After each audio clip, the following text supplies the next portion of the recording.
Kenneth McDuffie foi um criminoso em série estadunidense que no ano de 1966 foi sentenciado à pena capital por ter tirado a vida de 3 pessoas e ainda ter violado uma de suas vítimas. Até esse ponto, a justiça havia sido feita e ele não iria mais conseguir tirar outras vidas. Porém, sua pena capital foi alterada para uma prisão perpétua, e de maneira inexplicável, ele acabou sendo solto no ano de 1989. E como já era de se esperar, assim que saiu da cadeia, voltou a fazer mais vítimas, espalhando o terror por onde passava. E é por isso que no vídeo de hoje vamos conhecer a história de Kenneth McDuffie, o SK do Cabo de Vassoura. Então, se você gosta desse tipo de conteúdo, eu só peço que deixe um like e se inscreva no canal. E se quiser, me siga no meu Instagram, que é esse que aparece na tela. Então, dados os recados, vamos pro caso.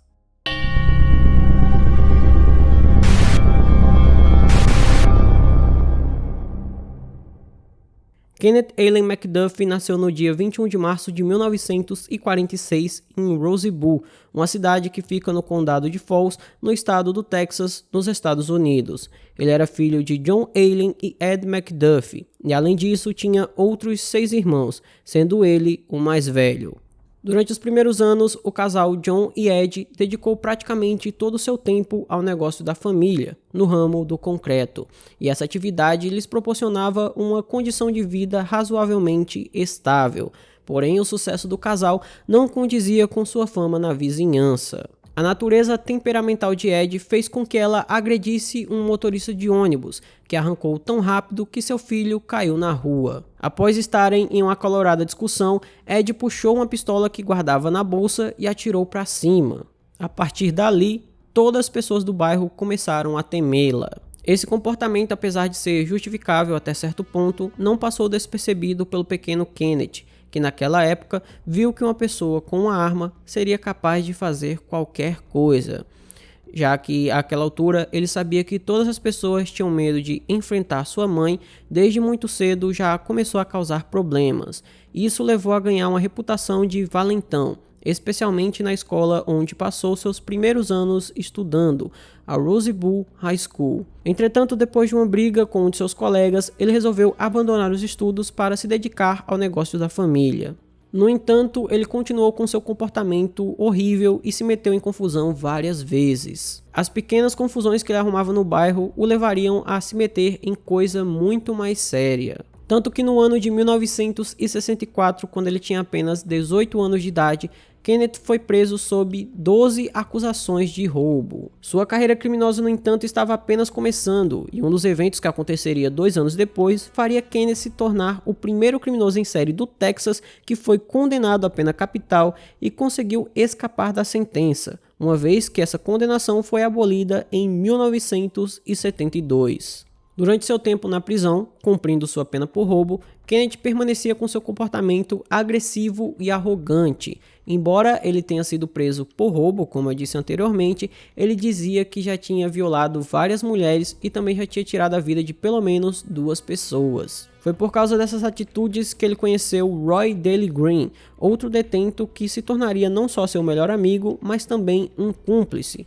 Isso quando os dois saíssem da cadeia e voltassem às ruas. Kenneth havia encontrado seu aliado perfeito, uma pessoa que o acompanharia em todos os seus crimes.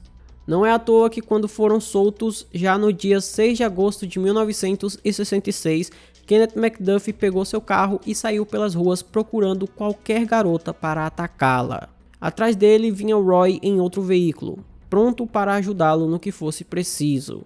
Era por volta das 10 horas da noite quando Robert Brand, de 17 anos, sua namorada Edna Louise Sullivan, de 16, e o primo de Robert, Mark Dunham, de apenas 15 anos de idade, estavam parados no estacionamento de um campo de beisebol em Everman, no estado do Texas. Os 3 conversavam encostados em um carro que pertencia a Robert. Quando Kenneth viu os 3 jovens, ele percebeu a presença de Edna e ficou obcecada, porque para ele, aquela garota seria a vítima perfeita. Então ele parou seu carro a cerca de 150 metros de onde os jovens estavam, saiu do veículo, foi na direção deles e apontou uma arma calibre 38. E em seguida fez com que os jovens entrassem no porta-malas de seu carro. Ele saiu em disparada do local e pegou a estrada, e Roy, que apenas observava aquela situação, pisou fundo no acelerador e o seguiu. Depois de alguns quilômetros, eles pararam em uma região de mata. Então, Kenneth abriu o porta-malas e os 3 adolescentes, aterrorizados, começaram a implorar por suas vidas. Foi então que ele tirou Edna do porta-malas e mandou Roy colocá-la no porta-malas do carro dele, e em seguida disparou 6 vezes. Os 2 rapazes não tiveram a menor possibilidade de se defender, e após aquele crime, Kenneth simplesmente se virou e pediu que Roy limpasse seu veículo. Assim que terminou a limpeza, os 2 saíram do local e foram dirigindo por vários quilômetros até que pararam novamente. Assim que pararam o veículo, Kenneth abusou de Edna por várias vezes e, quando estava cansado de fazer aquilo, pediu que seu cúmplice lhe desse algo para sufocá-la. Então o Roy lhe deu seu cinto, porém o Kenneth recusou aquilo, pois ele havia encontrado uma coisa que parecia muito mais atraente para ele: um cabo de vassoura. Após tirar a vida de Edna usando o cabo de vassoura, ele simplesmente descartou seu corpo, o jogando em alguns arbustos. Depois de sair daquela segunda cena de crime, os 2 homens pararam em um posto de gasolina. Depois de comprar algumas drogas, eles se dirigiram para a casa de Roy, onde passaram a noite. Já no dia seguinte, Kenneth resolveu enterrar sua arma e pegou o seu carro e foi embora. O que ele não sabia é que seu plano perfeito iria desmoronar, pois o Roy estava incapacitado de suportar aquilo que havia visto e acabou se entregando para a polícia e confessando o crime alguns dias depois. Com isso, o Kenneth também foi preso e levado a julgamento. Por sua vez, durante o julgamento, o Kenneth foi sentenciado à cadeira elétrica e o Roy foi condenado a 13 anos de prisão. Porém, meus amigos, o Kenneth não seria executado porque sua pena foi mudada para prisão perpétua, uma vez que a pena capital havia sido abolida nos anos 70. E o que já estava ruim ficou ainda pior quando no ano de 1989 ele foi liberado em liberdade condicional, após ter tido um bom comportamento na prisão. Eu acho que eu não preciso nem dizer que isso foi um grande erro.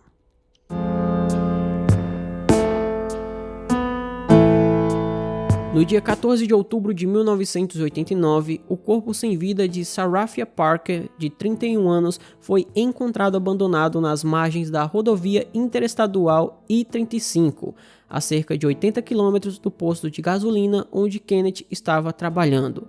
Porém, esse crime nunca foi atribuído a ele. Poucos dias depois, Kenneth foi preso por ter feito ameaças com uma arma de fogo, mas acabou sendo liberado logo em seguida.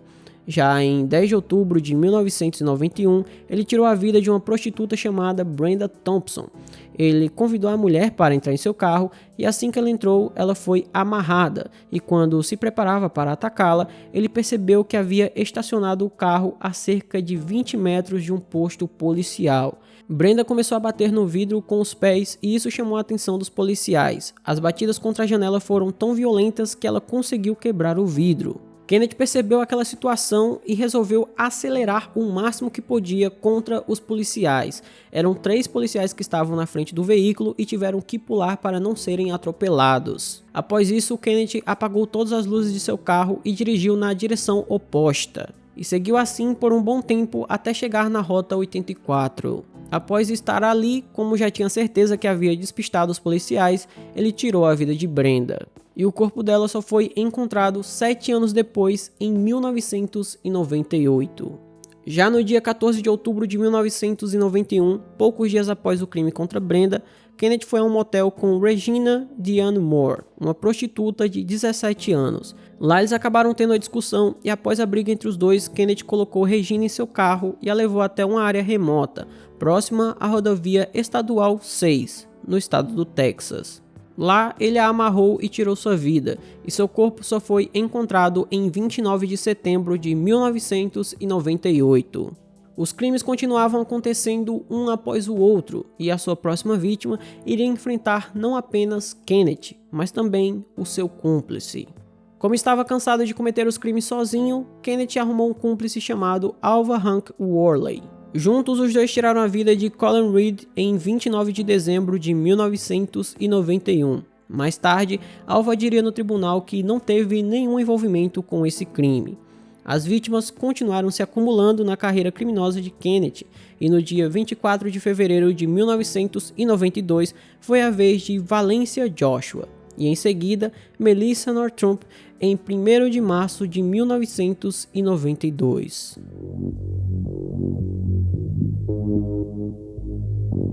Os corpos das vítimas de Kenneth eram espalhados por várias partes do Texas, e isso acabava complicando muito o trabalho da polícia, e eles prendiam várias pessoas que não tinham nada a ver com os crimes. Apesar de que nessa época alguns detetives desconfiavam do Kenneth, as provas contra ele eram muito fracas e não dava para prendê-lo.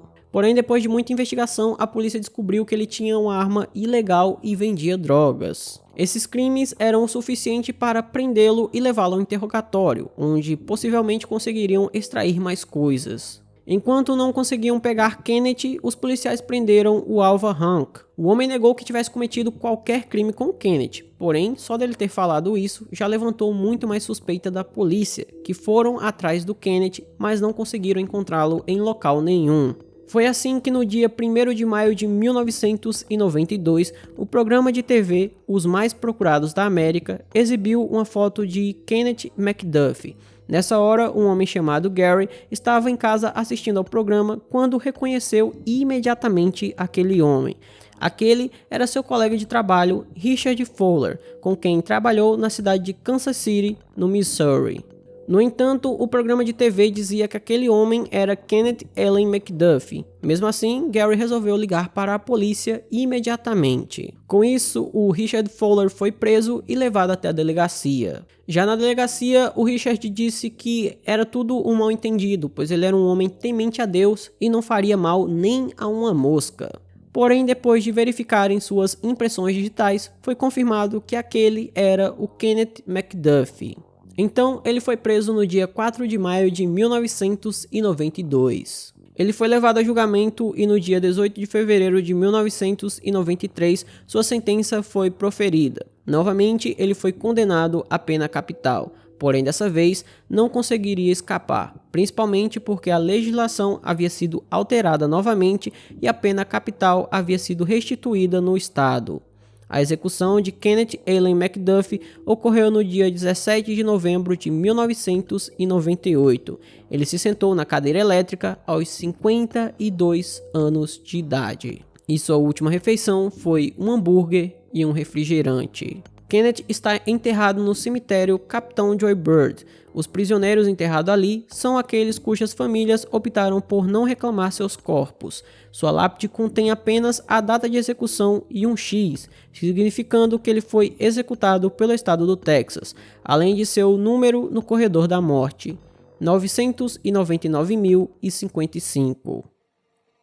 Então, esse foi o vídeo de hoje. Espero imensamente que vocês tenham gostado da forma como eu narro os casos e nunca do que essas pessoas fazem. Se você gostou, eu só peço que deixe um like, se inscreva no canal, mande para os seus amigos, me siga nas minhas redes sociais. Por hoje é só.